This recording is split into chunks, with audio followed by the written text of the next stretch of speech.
Now the formal part, that is the proper definition of accounting. That is the process of identifying, measuring, recording, and communicating. These are the 4 steps of accounting.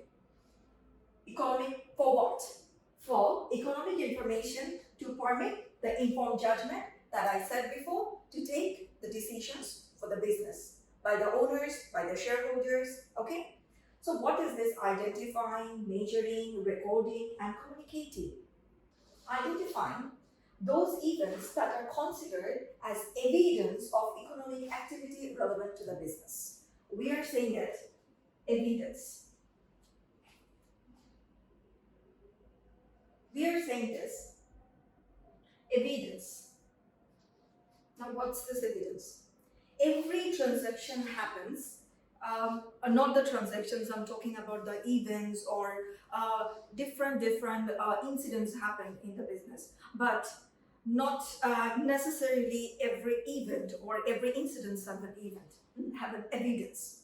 Evidence means, for example, you have sold some products. So for the selling the products, you will get the invoice, you will get the bill. For the cash receipt, you will get the cash receipt, right? These are the things called evidence of a financial activities or economic activities, right? So identifying those events that have the evidence of economic activities is called identifying. So first we will have to identify those economic events which have evidence. Okay, then the measuring. What we were gonna measure in accounting? In a business, as I already told you, the events that we can measure in a numeric number. I mean, let's go to the previous example. We sold products $5,000 or 5,000 taka. That 5,000 has a numeric number. It's a numeric number. It has a economic evaluation, right? It has an economic number. It's a measurement. We are measuring it with a numeric number, right? So this is called measuring. The events, those who are related with a number, numeric number, that we can measure in a currency, that's called measuring. It's a part of measuring. The events we can include, we can consider is a numeric number, that means money or currency, that is a part of measuring. For example, sales in reporting period may be expressing dollars of revenue, like sales 5,000 taka. So that 5,000 taka, let me write over here. Sales 5,000. So this is measuring the 5,000 taka, right?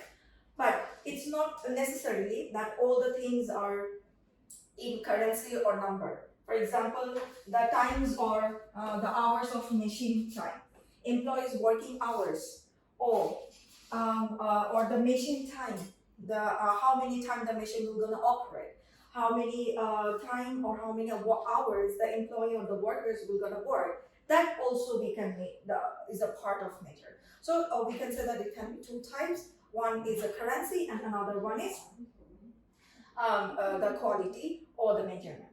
Okay. So after identifying and measuring, we will have to do what? Recording. So how are we going to record all those activities or events? We will first identify the economic activities, then we will going to measure them, and after that we will record them. How we will going to record them? Chronologically, in our diary. Diary means the accounting book.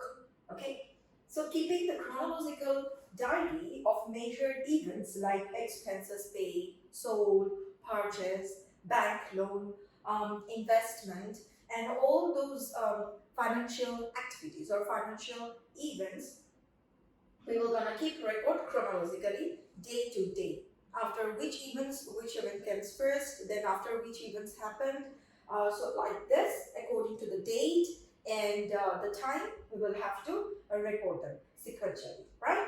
And so receipt from debtors. These are some examples like expense paid, received income, purchase, sales, assets buying and selling of goods, receipt from debtors, paid to creditors in an orderly and systematic manner. Orderly and systematic manner. Manner means accounting has some process. We will gonna talk about this manner later. But So in recording, we will have to record chronologically, then orderly and systematic manner. So under these three regulations, we will have to do the recordings. And the last one is communicating. We are identifying, we are measuring, we are recording the transactions, but for what reason? The reason is we will have to communicate through the preparation and distribution of accounting reports to the interested parties. So with this identifying, measuring, recording the previous steps, we will have to make and distribute the accounting reports. We will have to make the accounting reports and then we will gonna distribute them to the interested parties, right? So accounting reports means the financial position of that certain business, whether they are making profits, whether they are making loss, how many loans we have, what are the debts we have, who are the creditors, who are the investors. These are the whole financial framework of a business. We will have to make that, and after that we will have to share it with the accounting parties. Who are our accounting parties?